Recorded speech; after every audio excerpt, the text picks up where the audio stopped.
you in 365 Sports by Carolina Panthers head coach, former Baylor and Temple head coach Matt Rhule. Did you ever have, thank you very much, by the way, for being a part of the show. We know that it's great to have you on. Did you ever have any true feuds with a coach throughout your career at all? I've had some heated disagreements at times. Some guys I didn't necessarily see eye to eye with, but never anything in public. I tried to always make sure that those things stayed, behind closed doors. What are your thoughts as a former head coach in college of what you hear or see, if you have time to even pay much attention to NIL? I don't have much time. I think I've got a bunch of buddies coaching though, so kind of hearing from them. Will Healy, the head coach at UNC Charlotte, was over at practice the other day. Marcus Satterfield, who was with us at Baylor, who's now the OC at South Carolina, was over at practice. I talked to Joey McGuire a good bit. So I've had, differing perspectives from differing guys. And, I think it's like anything else in the world. Like, there's a lot of great things about it. And when put in the wrong hands or done the wrong way, there are going to be issues with it. So I certainly hope for the good of college football that it's done the right way so that, young people can benefit. They can benefit from the things that they do, but at the same time, it's not abused. What is the relief versus new stress factor of not being a college coach and being an NFL coach now going into your third season? Well, the stress factor here is, you change over 50% of your team. I guess that's kind of becoming college football, Mm-hmm. So, you have a whole new team to get to know every single year. The part of the pro football that I struggle with is just the cutting of players, letting go of players,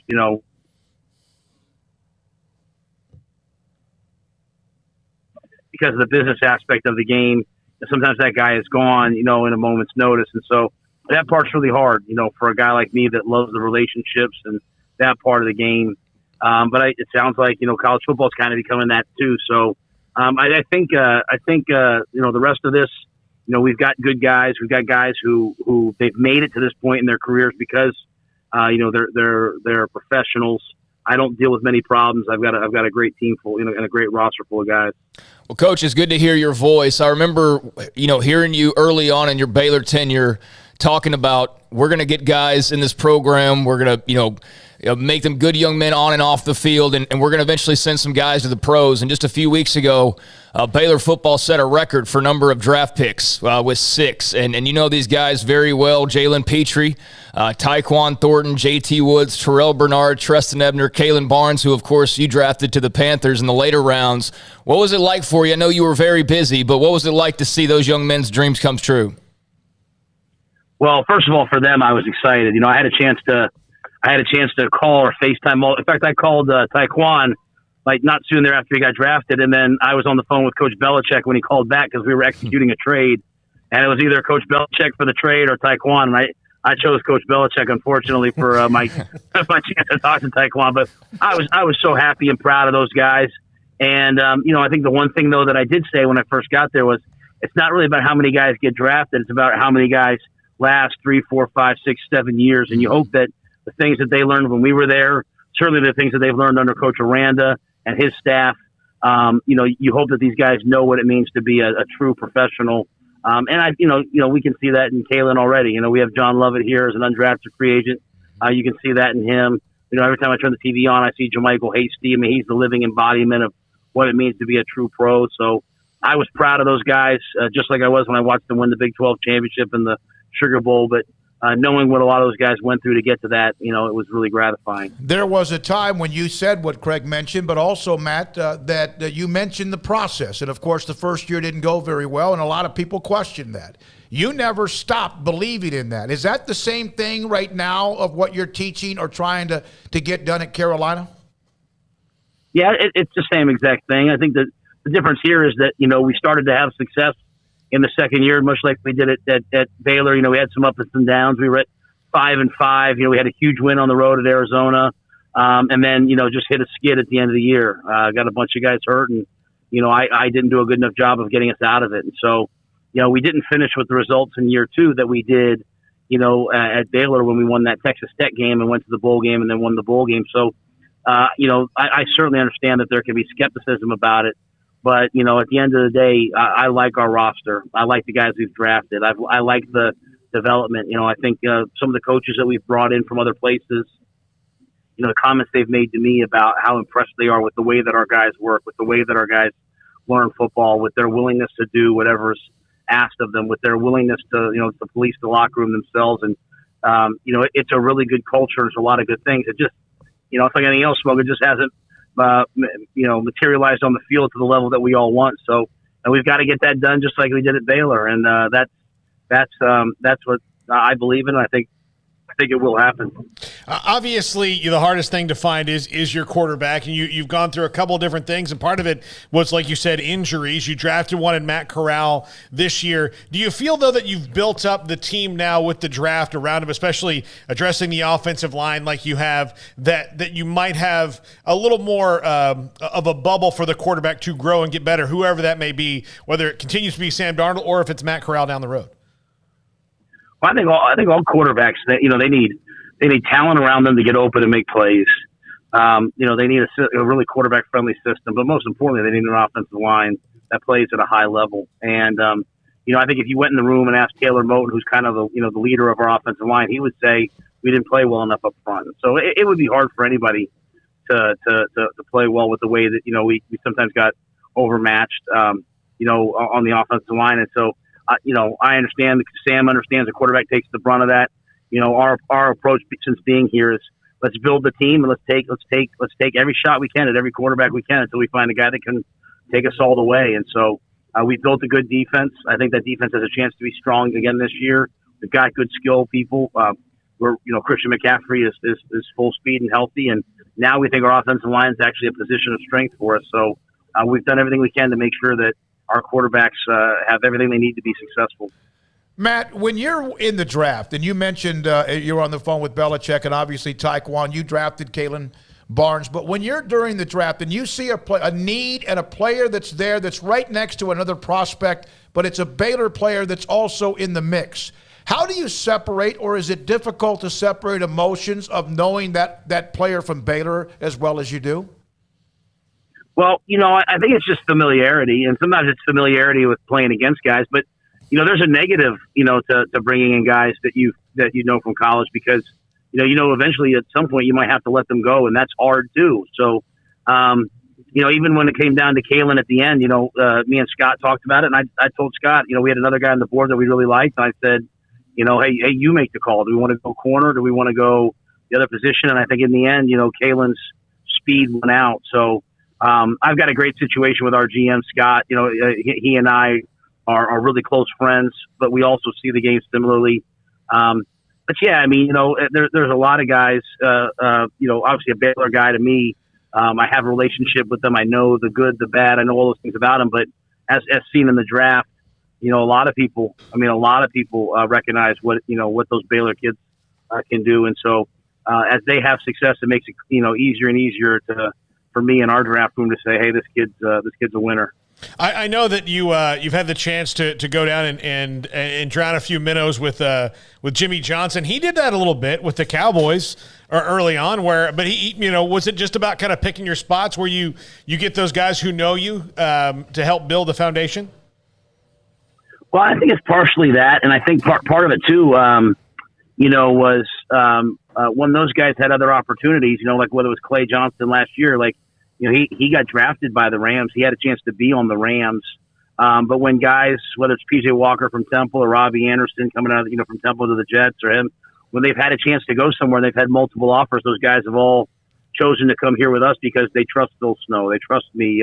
Hassan Reddick came here last year on a 1-year prove it and, went out and made $15 million. Matt Ioannidis this year took less, or right about the same to come with us because he trusted us. And so I think part of that is the way that we, hopefully tried to do business, with the guys in college. And, that first year, Paul, was so hard because there were no pro days. There were no real opportunities to see a lot of guys. So if there was a guy that we felt like, hey, he's a diamond in the rough, let's go get him. And that might be a kid that played for us at Baylor, but it was also a guy like Miles Hartsfield from Ole Miss who we remembered, recruiting in high school. So those things extend. Those things extend both ways. And having a guy like Evan Cooper, on our staff, I mean, he remembers the kids what they did in 7th grade, 8th grade, 9th grade. So he's invaluable for me. Matt, you mentioned the general manager and your relationship with Scott and friendship as well, and also the professional relationship. Is in the NFL owner, GM, head coach as imperative like a straight line, like a spine, so to speak, perfectly aligned spine like it is president, AD, and football coach in college? I mean, it should be. It better be. It's funny, when I left Temple, the reason why I went to Baylor, I often talk about, like, hey, I felt very called to be there in the mission of Baylor and feeling like I was uniquely ordained to step into that role someday. But the other half of it was Mac Rhodes. In the end, when you're going to move your family, you want to have this elite partnership. And I felt like I had that elite partnership at Temple with Pat Kraft, who's now the AD at Penn State. And I knew I would have that with Mac.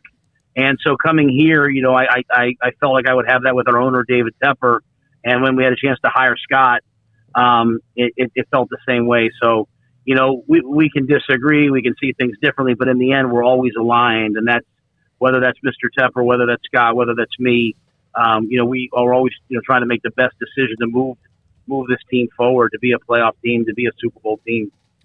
So, Coach, I pulled up an old tweet from August 15th of 2017, and it just simply says, Rhule says walk-on safety Jerry McVay is probably as talented as any scholarship player we have. So that was 2017. Fast forward to December 4th, 2021, and Jerry McVay is making one of the greatest plays in Baylor football history to win a Big 12 championship.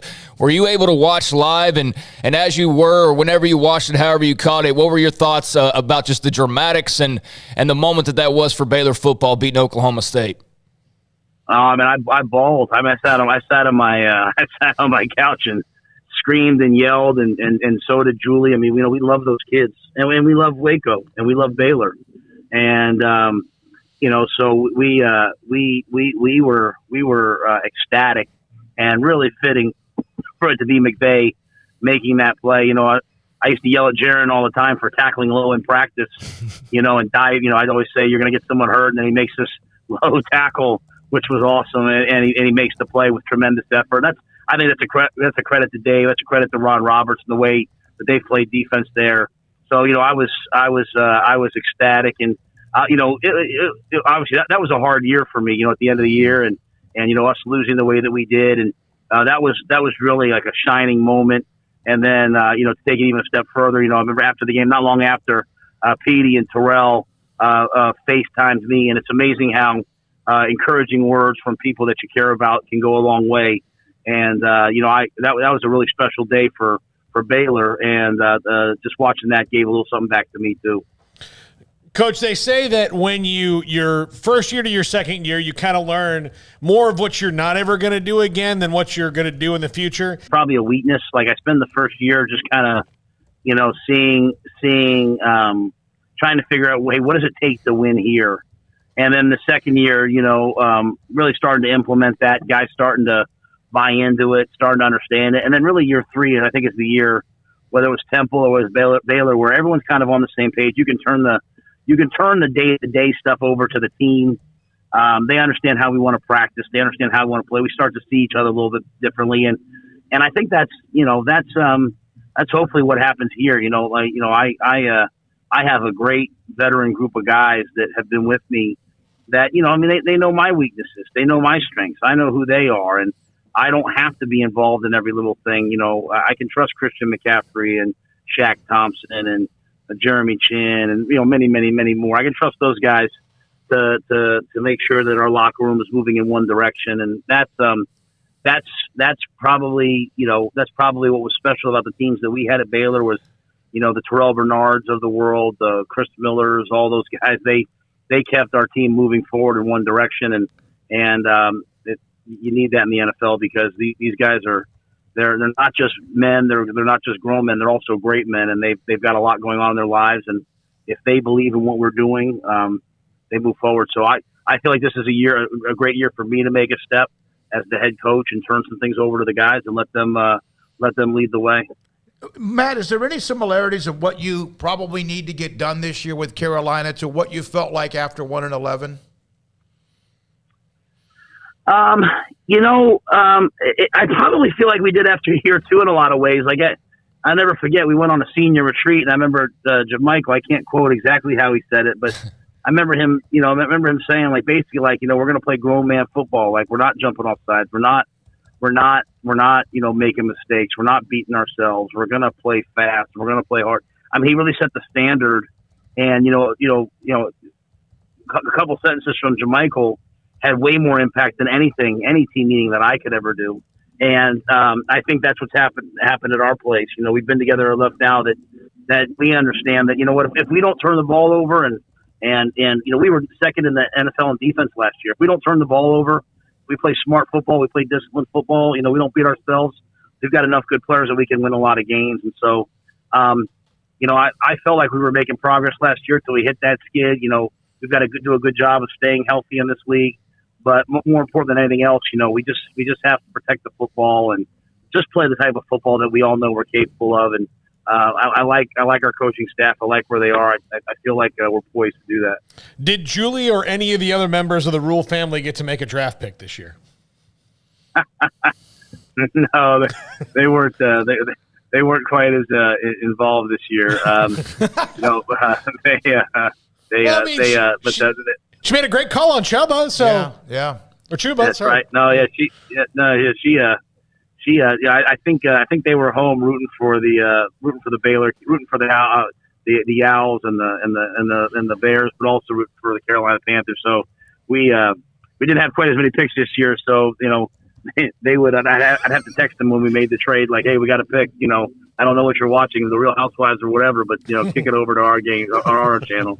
Matt, why don't you take jobs that are already stable? It's funny. My agent said this to me at one point. I don't think there's any job. I don't think there's any job in the NFL that I think every job in the NFL is in flux because the rosters are so much in flux. But at the end of the day, every decision we've made for multiple reasons. Hey, this is a job where we think we can have an impact. But also, I have kids, man. I've got a 17-year-old, a 9-year-old, a 6-year-old. I'll spend this weekend at dance recitals. I mean, we've also made them based upon, hey, where do we want to live and who do we want to be around? So, but I can say this, watching what Coach Aranda has done, watching what those guys have done.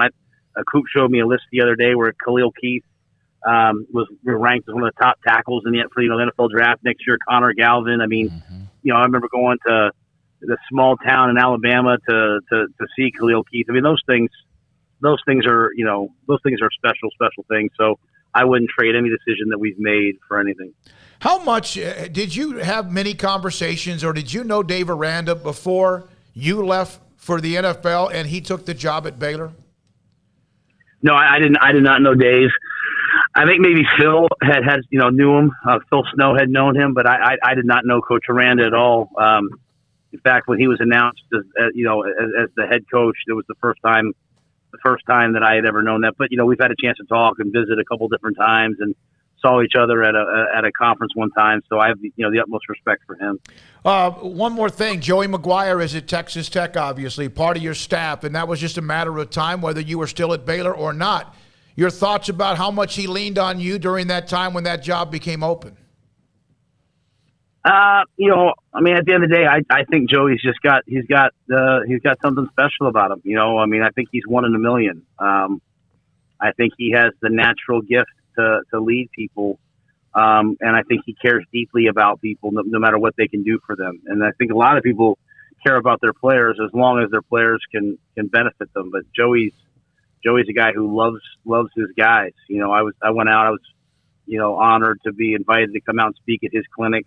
I watched them practice, saw saw him sowing the seeds of what they're trying to build there. And, like I said, I think Joey McGuire's one of the best coaches I've ever been around. I asked him twice to come to the NFL with me. His son Garrett's with me doing a great job. But when I left the first time and when the second time, when he took the Texas Tech job, or the year before he took the Texas Tech job, I've tried to convince him to come coach with me because he'd be a great NFL coach. But I think he'll do a great job there. He's got relationships throughout the state, and now I have two Big 12 teams that I can root for. Matt, one more thing. Did you ever forgive me for bringing up the fact you had a monster drink in your office that one day? I think Julie's given up on me by now. Those things are far. Those things are just distant memories. You've done far more good for me than anyone ever could hope for. So I appreciate you. Yeah, Paul, remember that? I remember it vividly. It's one of my favorite press conferences I've ever been to. Yeah. Oh, thanks, Smoke. Yeah. Appreciate it. Matt, one more. Do you sleep differently as an NFL coach compared to being a college head coach? Is there any difference at all in your life as far as how you live your life? Oh yeah, I mean, I come home, I put my phone away. I'm not on my phone. I'm not. When we were at Baylor, when we were at Temple, my phone was on with the ringer on every night. Julie's phone was on with the ringer on every night. We were there for those kids 24/7. In case something happened. Something at home, something in the dorm, something academically. So, and part of that I love. Part of that, the maturation process and development I love. But when I come home now, I'm just daddy. There's not a lot of work calls at night. It's just a different life. The season's a little bit longer. There's obviously a lot of pressure and a lot of stress, but it's really kind of all football, all scouting, and once you get home, there's no transfer portal, there's no recruiting, there's nothing other than just the next day's practice. Coach, I'd be remiss if I didn't ask you, a guy that we got to know a little bit while he was on campus here in Waco, although he couldn't go fully the way that he wanted to, was Coach George DeLeon, who unfortunately passed away just a couple of months ago. I know he had a big impact on your life, but can you just speak to that impact and speak to the man that he was and, not just football, but just the man that he was? Well, and I appreciate you bringing George up. And, we played Miami, and he came over, drove across the state with his lovely wife Barbara, and they came to the hotel, and it was interesting. It was like between guys who had played for him in the NFL, the Baylor guys, anybody from Temple, all the coaches that had coached for them other places. I think there were like 40 people there to see George. And the next day he woke up, he didn't feel great, couldn't go to the game, but that's what he was. He was a developer. He was a teacher. There's probably a bunch of little kids in Central Texas who, got yelled at by a bullhorn with him at the Baylor youth camp when we had it. I mean, he coached everybody like they were going to the NFL because he loved everybody and cared about everybody. And like I said, when I see guys like Connor Galvin and Khalil Keith, having success on and off the field, that's part of George's legacy. So it was, I went up to the funeral with Bryant, and there's no other way to honor George than with food. We got a bunch of pizzas from the legendary places up there in New Haven where he's from, and on the back of the program they had his favorite pasta, and Ed Foley posted it on Twitter. And not too soon thereafter, I saw Blake Blackmar, another guy I'm really proud of, make it. And I just think that's what George DeLeon was. He was a guy who connected people. He connected people through football. He connected people through food. He connected people through relations. Really just through love. He was a wonderful man. I really miss him. Matt, we appreciate you. I know that there's a lot going on. I know that rookie minicamp is over, and then you got to start cranking it up here pretty soon. We appreciate you joining us on the show and access that we get from you all of the time. Wish you the very best of luck. Thank you, guys. Matt Rhule, Carolina Panthers head football coach on Sikkim 365.